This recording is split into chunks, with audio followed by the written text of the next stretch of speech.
Good morning. Happy Tuesday, June 1st. A late start to the actual week, right? Memorial Day weekend over. I hope you guys had a great weekend, a great extra day off if you're in the southern states where school's out. Hopefully the kids ain't tearing up the house too badly. I'm Gun. Twitter.com/Gundackersports, and today we have 14 games on the docket for MLB DFS, FanDuel DraftKings, Prize Picks, and it doesn't look like we're going to have a ton of weather concerns, so we might actually have an opportunity to dive in, swim around, and kind of create ourselves lanes and avenues and tiered plays and structure a plan of attack for tonight. So if you got time, I got time, and we are going to chop it up. Let me kill the music, man. I love that song, though. I love that song. What up, Lorenza? What up, Bill? What up, Dang Lazy Mofo? Bill says you've helped me win some good loot this season. Almost took down a tournament on FanDuel the other night. Nice. I love hopefully we'll get more and more people making the transition from NBA, giving it a shot. It's definitely intimidating, and there's definitely been slates where we get 4 or 5 games, and it's a bunch of day 3, 4 starters, and it's just ugly, and then you deal with variance and range of outcomes, and of course we've certainly had our taste of the big weather slates, but hopefully NBA DFSers give it enough time to kind of learn a little bit, because I've long been a believer that there's enough benefits in MLB DFS versus some of the other sports, namely usually the free from the late scratch as my number one plus from NBA to MLB. But it's been a pretty good season for me. Really no surprises. We haven't seen a lot of anomalaic performances that I can think of, and hopefully we continue our hot streak. We aren't quite in the dog days of summer yet. MLB will get there, nitty gritty, late July, August. But so far, MLB has been kind of par for the course. I haven't been stunned in too many spots, man. What's up, Lorenza? How you doing? Hopefully you guys are enjoying the basketball playoffs as well. I'm still doing basketball coverage in the VIP. I just don't really like to chop up 2 games in 1 game slate, so still playing and watching NBA DFS, just not dropping videos on it, man. We are gonna start with, how about we talk about the title sponsor, Prize Picks? You guys haven't tried Prize Picks yet, get on it. It's prop betting meets DFS meets parlays, and it's a really cool way to diversify your daily fantasy research and not have to go against the Sharks, not have to play against 150 lineups. It's you versus the house. There's not VIGs. There's nothing like that. The only thing you have to beat is the projection. So for baseball's sake, they offer strikeout props on the pitchers and fantasy scores, kind of like fantasy DFS scoring. They also offer hitter props, hits plus walks, fantasy scores. I like to deal with the fantasy scores on the hitters. I don't really like to deal with the 1.5 hit plus walk unless I'm like taking a medium to below average bat against an ace. I never really like total bases, stuff like that. But I will play with the fantasy score.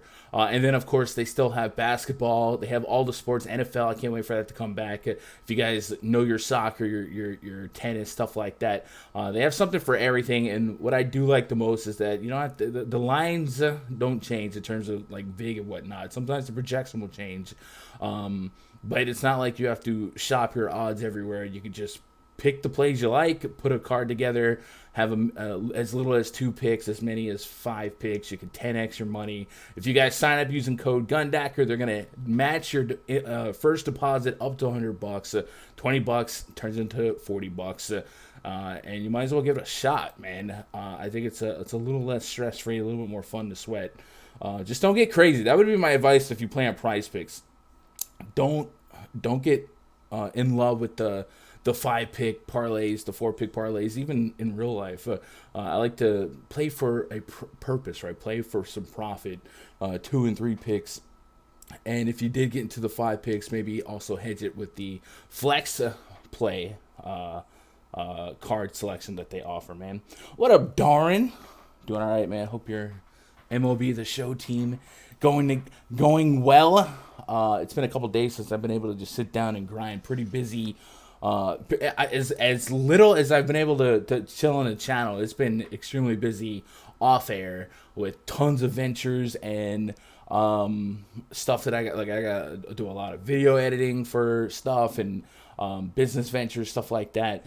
So I am glad to be able to chill on the channel here and there, and then talk about my first love, MLB DFS. So if you're ready, I'm ready. If you got some notes to take, I'm here. I'll kind of like point out the big stuff. Again, 14 games. I don't see any rain concern. We'll keep our ear to the ground on that one, and we'll dive in. Game numero uno, the Tampa Bay Rays at the New York Yankees. This is a big NL East game. Yankees losing some footing in the NL East first place race. The Red Sox and Rays looking like the teams to beat, and more eyes are starting to be open to the ineptitude of the Yankees offense. They haven't been scoring runs all year, but it's been kind of protected by their pitching. Their pitching has been keeping them in games, and even when they went on that pretty nice win streak or that win where they won like 5-6 series in a row, it wasn't really thanks to the bats. And now people are starting to catch up to that when the Yankees put less than stellar arms out there as they did in the Tiger series. Today, Yankees are tasked with Tyler Glasnow, one of the toughest pitchers to go up against. The tall glass of water, 37.5% K rate to lefties this year, but more notably 35% K rate to righties. The reason that's more notable is because the Yankees are more than likely going to throw out all righties, maybe 1 or 2 lefties crack the lineup, Brett Gardner being the only lefty, maybe Rougned Odor. So 35% K rate to righties, 209 average allowed, and a little bit of power, 1.24 homer per 9. As much as it pains me to say this, I think Tyler Glasnow is going to be the ace, the most sought-after ace on the slate here, and I got no pushback. 3.9 is your implied run total for the Yankees. That might be the lowest total we've seen from them all season, and we'll see if the public money pushes that even lower. Randy Arozarena, 6K on DraftKings. What? Domingo Germán taking the bump for the Yankees here. 25% K rate to righties so far, 20% to lefties. XFIP settling down around the 4 area, 4.23 against lefties, 3.84 against righties. Does allow some power, more so to righties, a 1.95 home run per 9 to righties. If we look at that pitch mix for him, I know he's going to lean on that curveball quite a bit. Got a 33% usage rate. It's his best pitch, and he tries to get ahead in the counts with that fastball, 42%, and that's just not an upper echelon fastball. Matter of fact, it has a -2 grade on a runs created scale. So with 0 being the league average, he's -2, while his secondary pitches, that curveball, changeup, are plus grade. So Randy Arozarena does grade out pretty doggone well against that fastball. Brandon Lau also grades out well. And then it's going to be a matter of can Germán live with that secondary curveball changeup. Yandy Diaz profiles pretty well against the curveball. And a guy like Ji-Man Choi, former Yankee great, over 1 grade against both those pitches. So I do think the Rays are begrudgingly stackable in Yankee Stadium. It's one of those rare opportunities you get a team that often plays in a pitcher-friendly park like Tropicana. Now you can put them out there in the elements of Yankee Stadium, and they can take advantage of the short porch. A lot more lefties in their lineup than the Yankees to pull some over that short porch. Is stacking Yankees viable? I don't really see, I can't really justify it with stats this season, right? There's not, they average, I think, amongst the fewest runs per game, if not bottom 1, they got to be like bottom 3, and it's just hard to see. And when they do score runs, it's by the home run ball, at least, and that's really the only way to reward a stack on a 14-game slate. I really don't see how a Yankees stack becomes optimal. I would say, at least on DraftKings, you get some pretty low prices on some household names. Sub 3K on LeMahieu, on Giancarlo Stanton. Judge is obtainable at 3.5, and Gio Urshela potentially in the cleanup spot. It's $200 above the min price. So there are some value cases to be made on the Yankees, but for the most part, Glasnow has just been a beast, and even if the Yankees were red hot, I'd still be looking at Glasnow, so give me some Glasnow. I'm not likely to pay 9.4 for Domingo Germán on this slate at that price. I'd really like to know that 25 plus is a common range of outcomes, and I don't know that I believe that is a true statement. If we look at what Germán has offered to us in terms of a fantasy point production sake, 15, 26 against the Rangers, 23, 18. So there are some upside games here, the 29 and the 26 namely, but at 9.4, I just don't think I don't think I'm getting there. I think the 30 points is a very, very outliers range of outcome, and I'd be more inclined to stack the Rays here. So let's move on to the next game here. Orioles hosting the Twins. Michael Pineda, former Yankee great, up against Bruce Zimmerman. Zimmerman, a less than stellar southpaw. This is going to be a spot where the Twins project pretty doggone well. So far, Bruce Zimmerman, a sub 20% K rate to righties, a 293 average allowed, and an over 2 home run per 9, sustained by a 32% line drive rate and a 36% hard contact rate, and keeping the ball in the air more than he's keeping it on the ground. So a great spot for righties. Twins going to come out extremely righty heavy, but with the few lefties they might put out there, maybe a Kirilloff. I don't know that a Kepler cracks the lineup. Zimmerman can leave it up to lefties as well. 225 home run per 9 in the sample size we have. So this is an extreme upside tickling spot for the Twin stack, and I would imagine the field is going to be on that one as well. If we check out the pitch count for a guy like Zimmerman, 82 pitches, 80 plus pitches. So this is probably a wear it opportunity if he does get beat up early on over a hit per inning allowed. And then, like we said, we love the high home run propensity here. It's a Twins lineup that, if we're going to attack the Yankees, the Twins lineup hasn't necessarily been dropping football scores themselves, but I do like their chances a lot more than the Yankees today. If I'm hunting home runs. I think Nelson Cruz is one of the guys that's going to be at the top of it all. A 740 plus slugging against lefties in the last 2 years, and a sub 5K price point on DraftKings, 3,500 on FanDuel. Mitch Garver, 3,100 on FanDuel. A lot of times you get discount ownership on catchers on FanDuel because they don't force you to play catchers like DraftKings will. And 3,100, I would take Mitch Garver's bat there, and it also wouldn't be a crazy sighting to see Mitch Garver lead off for the Twins. We've seen that happen for him against lefties. Kyle Garlick right now, projected leadoff man, 2,300 on FanDuel, 3K on DraftKings. Donaldson, we know historically a perennial lefty master. Last couple years hasn't been living up to that namesake, but we think the bringer of rain could step up here. So not much I don't like with this Twin stack. I'll be there. Orioles bullpen, definitely attackable, maybe better than the public perception, but still attackable. So I'll be right there on a Twin stack. Michael Pineda, DraftKings is really pricing up pitchers today, and I guess in this spot it's a more of a dynamic algorithm thing, with the Orioles being a low power team and a decent K rate, 25.6% K rate on the season against righties, slugging under 350 with a sub 700 OPS. The ISO is at 138.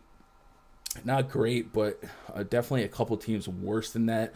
9,200 is kind of hard to get with a lot of confidence. If we pull up Pineda, and much like Domingo Germán, at that price point, I'm looking for 25 plus as a common range of outcome, and it just seems more of a ceiling range of outcome. This is a back-to-back start situation against the Orioles. He went 6 strong against them in Minnesota. 100 pitches, that's a good sign, but 7 fly balls versus 4 ground balls. Did get 8 punchies. So that's back-to-back games with 7 or more strikeouts. But at 9,200, I really want to believe that 25 is closer to a median range of outcome than a ceiling range of outcome. So I would have to tier him pretty low at that price point. Maybe FanDuel's a little bit stronger if you thought that the quality start and the win was a little bit more of a safe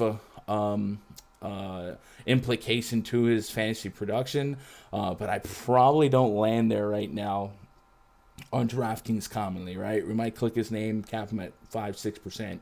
If I wanted to pick on Pineda, he will allow some homers, both sides of the plate. 4.5 xFIP against lefties this season. There should be plenty of lefties in that lineup. I think Freddie Galvis is somebody that we've seen hit for some power in the last week or so. Anthony Santander, really nice price for him, hitting around that cleanup spot. And even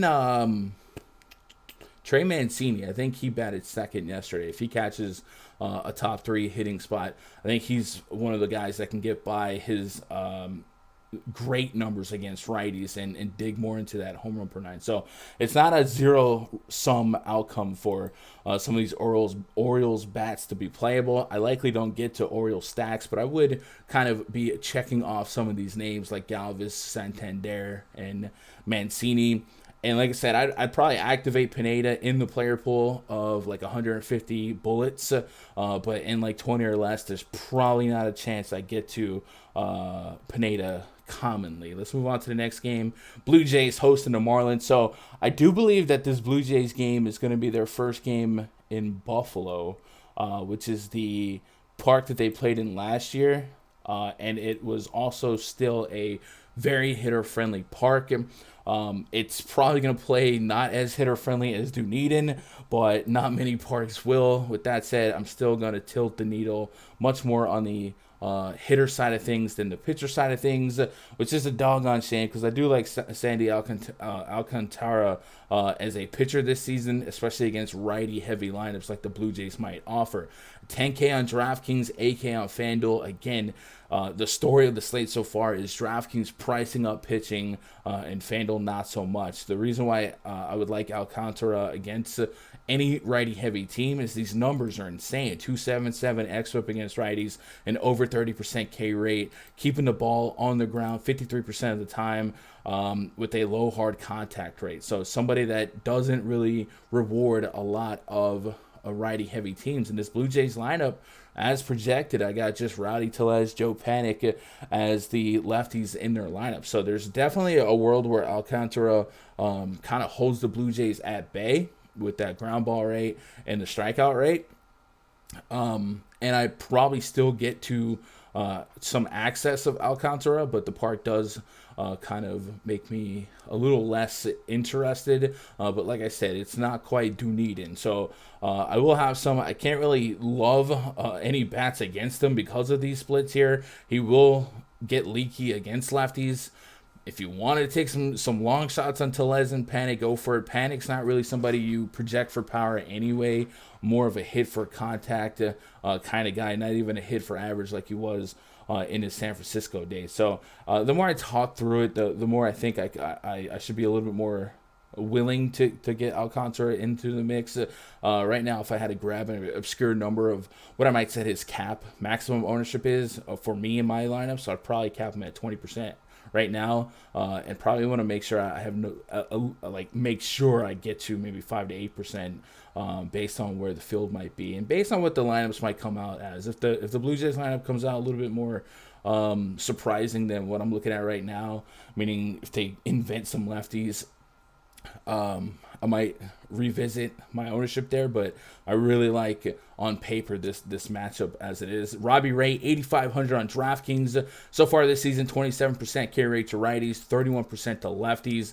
Been really, really good with nearly a 16% swing and strike rate. XFIP has been super, super solid. Under 4 against righties and 183 against lefties. The Marlins, much like the Blue Jays, likely to be righty heavy. I got 3 lefties in their projected lineup. So guys like Starling Marte, Jesus Aguilar, and Adam Duvall, definitely some of the more menacing bats that Robbie Ray is going to have to get around, because he will allow home runs, but he might be able to save it with some strikeouts. At 8,500, 20 plus is not a far-fetched kind of projection to put on him. Maybe things shake up a little bit going from Dunedin to Buffalo, and I don't know, just the mound feels different. The backstop is different. I don't know what the small nuances that hitters and pitchers like or dislike between the batter's eyes and the backstop. But 8,500, I'd probably have to have some access to Robbie Ray, and in the same breath, I would have access to some one-off of Marte, Jesus Aguilar, but probably most notably Adam Duvall. He's been slugging nearly 600 against lefties since the last 2 seasons. So like him quite a bit. It's pretty cheap on both sites. While I was talking, the Rays lineup did come out. So if you want to back up just a second so I can verify that and see if there's any surprises. I got Brandon Lau leading off for them, and Randy Arozarena flip-flopping versus the projected lineup. So we'll put that in. Then G-Man Choi, Austin Meadows, Andy Diaz, Joey Wendell batting 6th. Kevin Kiermaier in the 7th spot. Mike Zunino catching, not Francisco Mejia. And then Brett Phillips batting 9th. So still more lefty heavy than not. Zunino is the catcher that strikes out pretty aggressively. He does have a lot of power. He might be one of the first players ever to go for 20, 30 homers and bat under 200 since Chris Carter. But he also allows a lot of stolen bases. So maybe if the Yankees get on, they get a little bit more aggressive as more and more is made of their lackluster offense. Let's move on to the next game. Phillies at the Reds. Aaron Nola taking on Sonny Gray. A lot of combustible elements here. I think we should first off acknowledge that the Great American Ballpark, the home park here for the Reds, is going to play as one of the more hitter-friendly parks in all of baseball, and especially on this slate. I liked it yesterday. I kind of got lucky with an abundance of Max Schrock. It was more of just a cheap guy in this park. That's really how I landed on a lot of them. Today we're getting 2 of the better talented pitchers on the slate, Nola versus Gray versus the park. So it's going to be one of those fence walker situations for me where I have pitchers and I have some offenses. We'll start with the pitchers here, looking at the good. So far this season, Aaron Nola, a 3.72 ERA, a 3.22 Sierra, 3.43 xFIP, fine. Nearly a 13% swing and strike rate. The whip is low and the walk rate under 5%. Really good numbers there, as the ground ball rate is about even with his fly ball rate. So the fly ball rate is actually up versus his last 3 seasons of work. And I think what we've seen that be attributed to is probably the home runs versus lefties, right? The fly ball rate last year against lefties, 24%. In 2019, 29%. Now it's at almost 40%. And we've seen that rise to a 1.59 home run per 9. So I would imagine that's the biggest concern here. The fly ball rate against righties also went up about 10%. So maybe look for that, just kind of something to watch advanced metrically on Aaron Nola. Does that start going back down as his next couple starts? 10-2 on DraftKings. I'd like to know that, like I said, 25 is a median range of outcome.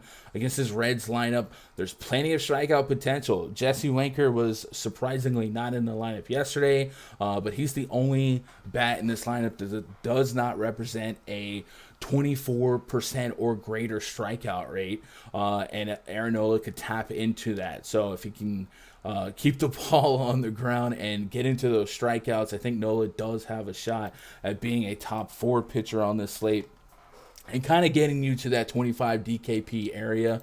I think on this slate, I'm not too worried about the 10K price points on pitchers that I don't have the deepest of warm and fuzzies.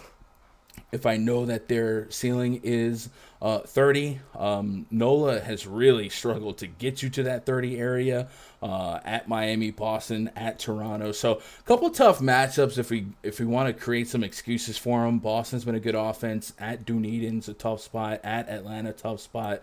Home at Milwaukee, 30. You kind of expect that. At St. Louis, really should have done better there. At Coors, really tough schedule, I guess, for Aaron Nola. But I do think I would have some Nola. Not going to be my highest owned pitcher, but I do think there's a world where 30 isn't an outlandish range of outcome. Now, also focus on Sonny Gray here, a little bit cheaper, 8,900 on DraftKings, 7.7 on FanDuel. The Sierra xFIP both under 4, swinging strike rate 11%, kind of where he's lived at for the last 3 seasons, and his ground ball rate still really solid, 46% on the season. Last year, 48%. He has been upwards of 50% in the last 4 seasons, but really not a ton of leaks. If there is a leak, it's going to be against righties, a 193 home run per 9 to righties, 263 average allowed, but he does kind of neutralize that a bit with a 27% strikeout rate. Against lefties has been really, really good. He's one guy that in years past I've loved to play him against a high lefty lineup because a lot of people run for the platoon on certain pitchers, or Sonny Gray actually kind of thrives in that spot. I'm expecting some more middling results from him in this matchup. Maybe 20-ish DKP is a more reasonable outcome for him, but I don't think he's off limits for me in my player pool, and I will try and tap into some of these righty power numbers. I think JT Realmuto kind of sticks out to me. He's 2,800 on FanDuel. Like I said, people tend to just skip catchers altogether, and there's often plenty of power hitting catchers that get you a discounted price. I've already mentioned Mitch Garver of the Twins, catcher. He may get he may be sub-owned versus what he probably should be on FanDuel. And Realmuto, if he's around that cleanup spot with this type of split numbers, I think he could thrive as well. So I also like to stack the ballpark in parks that I know can break out and just get crazy, right? If something happens and Nola only goes 5 innings, or same with Sonny Gray, these offenses could get half a game in a really, really good hitting environment. So I'd probably in 150 lineup still have some access to some Reds and some Philly stacks, but pre-flop it wouldn't be stamped with a high number in terms of ownership.